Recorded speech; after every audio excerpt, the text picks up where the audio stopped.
So thank you all for watching the other video.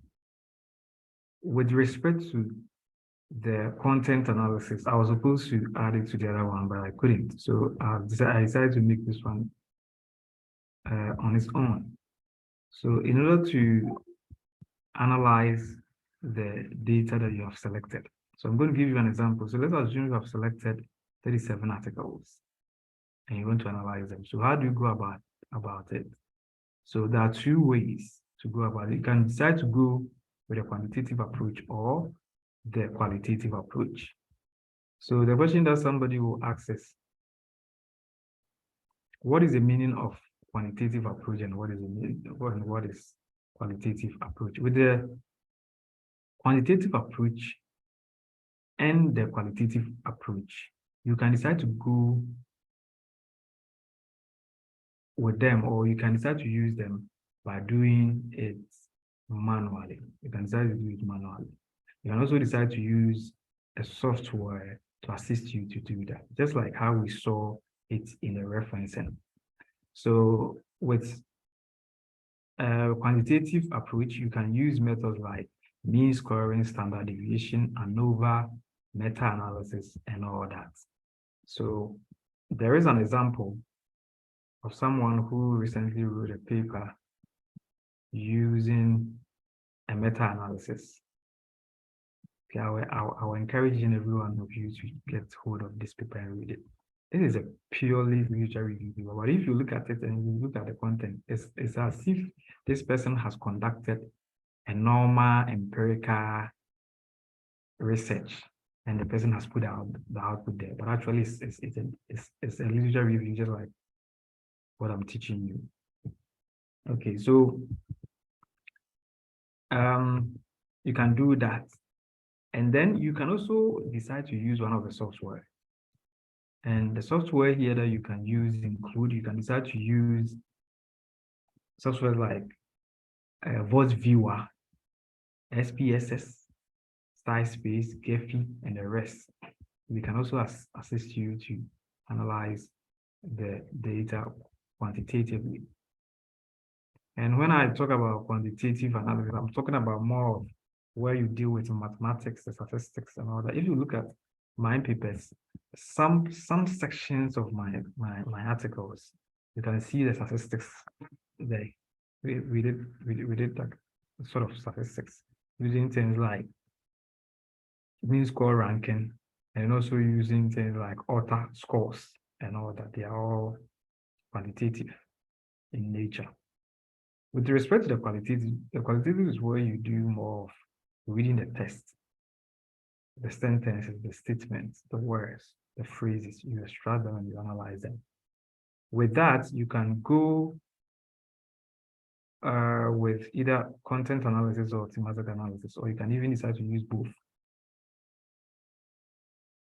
Once again, here, with the qualitative analysis, with content analysis and thematic analysis, you can decide to use your own team to do this, where you share the work among yourselves, and then you analyze them, you extract the words, the keywords, and all that, and you do the analysis. That's what I normally do with my team. Or you can decide to employ a software. Currently, the software I know, or for now, the software I know which can do this work for you is NVivo. Okay, and that can also help you to do the analysis. Now, let me come to the meaning of content analysis and thematic analysis. As the name connotes, content. When we say the content of a product, the content of a house, the content of a project, the content of whatever. I hope you understand what it connotes. So with this, then you are trying to look at it. What is in the articles? What is in there which can be analyzed? Is it the words? Is it the phrases? But once again, remember, they must relate to your objectives or research questions. So content, we're trying to analyze the things in the article. Thematic is more of coming out with themes from the articles. Okay, so some studies have argued that even the content analysis, you can even use a purely quantitative approach to do content analysis, or content analysis is more towards quantitative than qualitative. And it can also be used for both quantitative and quantitative at the same time. And the study I will recommend to you to read to get this thing very well is an article put together by Mutaba et al. This article was published in 2013. I will encourage each and everyone here to read this article. It will specifically help you out to get to understand the meaning of content analysis and thematic analysis. Okay. Yeah, I don't have that time. I should have. The best thing is to take you through and explain each of the sections and everything in this article to you, but it's not possible looking at the time that we have. Okay. So that is the two. So how do you go about it with respect to the content and thematic analysis? They are almost the same. How do you go about it? So there's also another website here which you can also use, and they have given steps as to how to go about content analysis, whether you are doing manually, content and thematic analysis, whether you are doing it manually or using the NVivo. Okay, the first thing that you have to do is you have to conceive your research question or objective, as I've always been telling you, because you need to know what you want to achieve. You need to know what you want to see in the article. You need to know from the onset. Because if you are analyzing literature or articles and you are trying to look at the causes of malaria, there's no need for you to veer from looking at the causes of malaria to the types of malaria. The types of malaria is not your focus. Your focus is to look at the causes. So just focus on that and do that. Because if you pick each and every article, there are so many things in each and every article. So many things. So many things.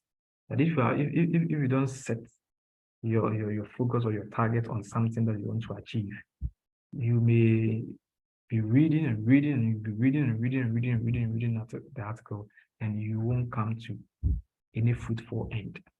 So always set your objective as to what you want to. So for example, we want to see the causes of malaria in an article. So what you have to do is that you have to start extracting words which in a way resemble or they have some kind of linkage to the causes of malaria. You have to extract the words, the statement, the sentences, and all that. You have to extract all of them. So this is where they are saying you have to read the script. The script in this context is the article. Then you come out with journaling and developing the coding strategy. So with this one, is you have to do this thing on your own, where you pick the words, the statement, and all that, and then you put them in a form of, like, you can number them, or you can decide to give them, apply some alphabets to them, or you can do it alphanumeric. Then after doing all these things, now you start putting them together. So step 4, step 5, and step 6, they're almost the same. Put all of them together, the codes together, and then you try to look at the patterns. Which ones go together? Maybe some of the codings, they are related to more of technology. I'm just saying as an example. Maybe technology has a way of causing malaria. Maybe it's just an example. Maybe unhygienic behavior, living your area weedy, bushy, and all that can cause malaria. The kind of food that you eat can cause. So when you look at a pattern, or a pattern in the code, in the words, the text, the sentence, the statements, then you come up with a suitable theme that will go for the category of codings that you have put together. Then you review whatever you have put together. You review them. You just have to review, because sometimes some of the codes that you put under some of the categories, you don't fit in there. Therefore, you have to quickly move them and go and put them on that other one. Yeah, you can do that. So you reorganize your coding just like how they've been done here. Okay, and then yeah, that's it. As for the team, just like as I said, you can do it alongside the coding, or you can decide to do it at the end after you have done all you have sorted all the things relating to the codes are concerned. Then you come and do the team. For example, this one, that's what we did. You can see, yeah, but we didn't put them into teams.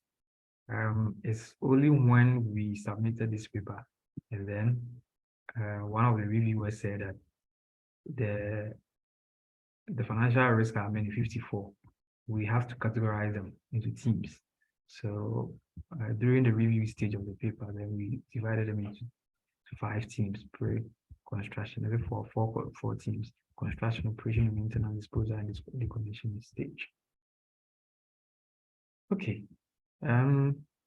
So that is it as far as the two of them are concerned. With respect to SPS, the quantitative, viewer, and size space, and Gephi, we use them later on. We use them when we are writing the bibliometric or scientometric review article. In that article, we are going to use a mixture, or we are going to mix both the quantitative and then the qualitative approaches together. Yeah.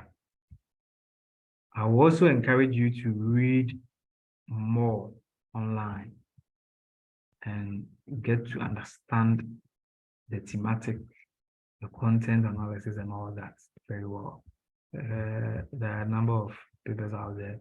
There's another article I want to show you, which I think you can read. This one, Using Thematic Analysis in Psychology. It's a very good article. This was published in 2008 and has received a number of citations. It's a very good article written by Virginia Brown and Victoria Clark. Click, whatever you want to put it. They have really done this.